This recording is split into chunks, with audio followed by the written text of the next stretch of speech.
Hati-hati, sakit 5 tahun. Belum tentu menang sampean.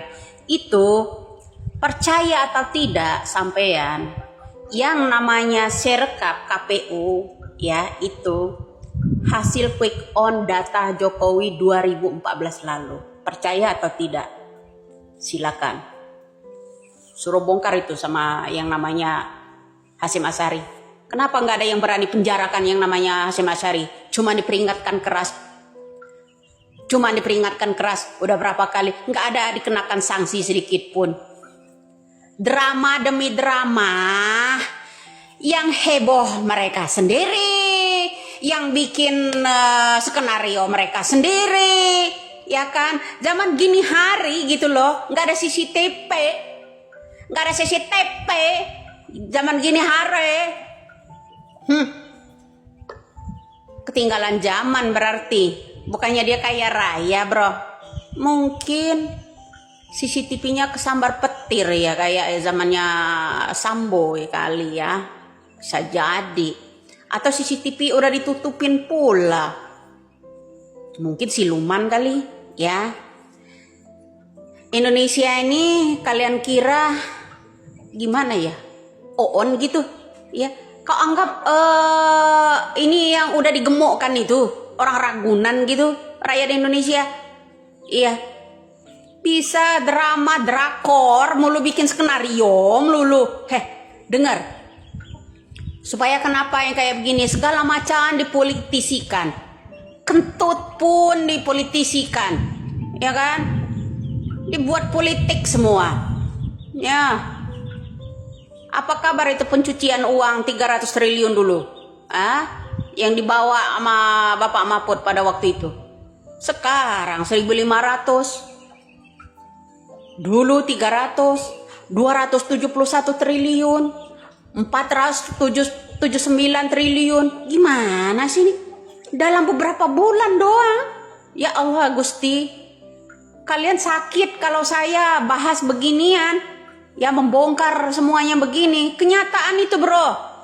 Coba kalau Anda normal, warawiri di situ cuman ajudannya Prabowo, relawan Prabowo, tim sesnya Prabowo, apa mungkin digundul sama Natali Grace kali?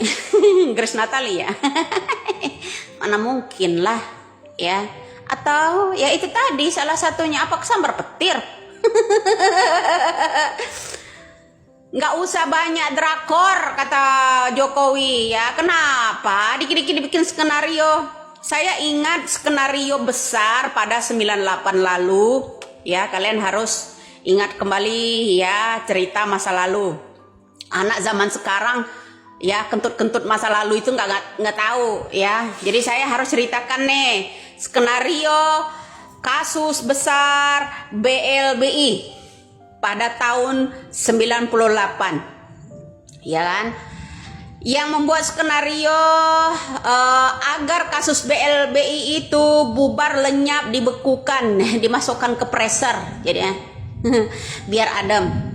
Jadi seorang aktor yang namanya ahli skenario yang namanya Fadlizon, yang selalu sebut PKI komunis itu, padahal dia yang selalu berkunjung dengan tokoh-tokoh komunis. Kemudian gedung yang namanya Gerindra itu yang dikunjungi oleh tokoh komunis ya kan, itu membuat skenario, bro, 98 ya.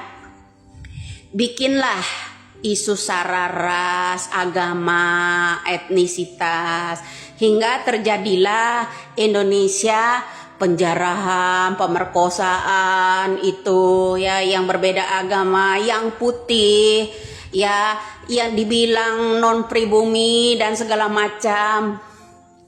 Kalian lupa kalau Indonesia ini ya darahnya masih bercampur orang Cina, karena nenek moyang kita itu mendarat dari Cina Laut Selatan ya, mendarat di Sumatera pula. Nggak boleh lihat orang putih dikit dirasisin ya kan, diculik, diperkosa segala macam ini dulu. Nah, terjadilah moneter, terus ya perang tuh, demo besar-besaran tuh ya. Itu, bro. Jadi ingat kasus itu ya. Jangan lupa. Jangan lupa sejarah. Jangan tiarap mulu begitu, bro. Ya, saya ajarin kalau belum pernah belajar. Oke? Itu. Jadi sekarang ini suruh Fadlizon lagi lah bikin skenario. Ini salah satu contoh bilang kalau dokumentasi hilang. Masih syukur dokumentasinya hilang. Ya kan? Saya khawatir rakyat yang banyak komen-komen, sentil-sentil di media itu nanti takutnya banyak hilang.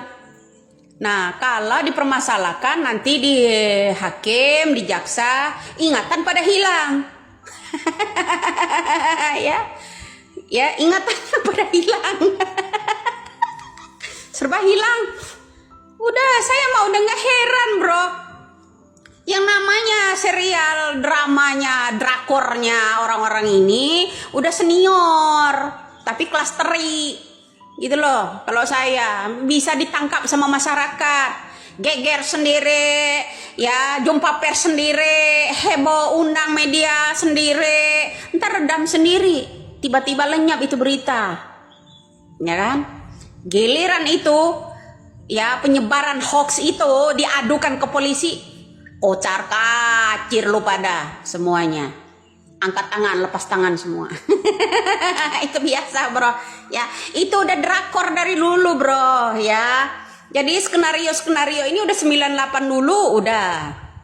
Ya, apa-apa hilang, termasuk ingatannya hilang kalau di sidang. Buku KPK hilang 2 lembar, ya kan? Ingatannya hilang. Ya. Ingat kemarin siapa yang namanya yang dari Demokrat? Yang orang Papua itu, aduh siapa itu yang namanya kemarin itu, yang 1.000 triliun korupsinya. Nah, ya siapa tuh namanya, masih lupa, siapa tuh yang dari Demokrat pokoknya, ya lupa ingatan setiap di sidang, pokoknya lupa ingatan semuanya, ya. Hilang seketika, bro. Ya ingat, bro, ya. Ini drakor ini udah biasa, ya. Anda kan komen di masalah konten tentang hilangnya dokumentasi katanya, ya kan, seperti itu ya, bro. Ini lawak, bro. Lawak politik, dagelan politik, apa-apa dibikin politik. Ini ada unsur politik, pret. Dulu unsur politik juga Jokowi. Jokowi juga yang dituduhkan kan gebukin yang namanya Ratna Sarumpait, bonyok-bonyok, ya kan? Nah, itu udah nggak heran lah, ya. Dulu kasus BLBI terbesar dia pula, orang Gerindra pula yang bikin skenarionya. Kalian ingat itu? Sama Dikun Hartono, ya. Kemudian Sudrajat Jiwandono, itu kasus besar BLBI, utang 1.500 triliun itu dulu akhirnya buyar begitu aja. Nah, kemudian ada Burhanuddin Abdullah, ya kan? Ada juga mantan gubernur BI bagi-bagi itu uang di DPR pada waktu itu, ketahuan cuci uang, ya kan? Untuk mengajukan hutang IMF agar ditandatangani oleh DPR. Itu loh skenarionya Fadlizon. Setelah uang itu cair dari IMF, bikinlah huru-hara. Ya, drakor pertama kali 98. Sutradaranya Fadlizon. Ya. Siapa Fadlizon? Ya itu orang Gerindra. Ya biasa. Drakor kedua tuh kasus 98 lari ke Jordania, 15 tahunan di sana. Pulang bawa-bawa itu gambar Garuda tanpa ekor itu. Iya. Garuda yang nggak ada ekornya, buntung. Nah itu sekarang memang ahli pembuat drakor ini, ya, skenario. Ya besok apa lagi? Istri hilang, hah? Istri hilang, ingatan hilang, ya kan besok? Nah, besok sampean juga bisa hilang loh, ya. Kalau kalian nggak mau digemukkan nanti hilang, ya. Jangan salah kalian, ya. Salam waras aja. Kita mah udah hatam, ya. Skenario mereka itu udah hatam kita mah. Salam waras, salam NKRI ya.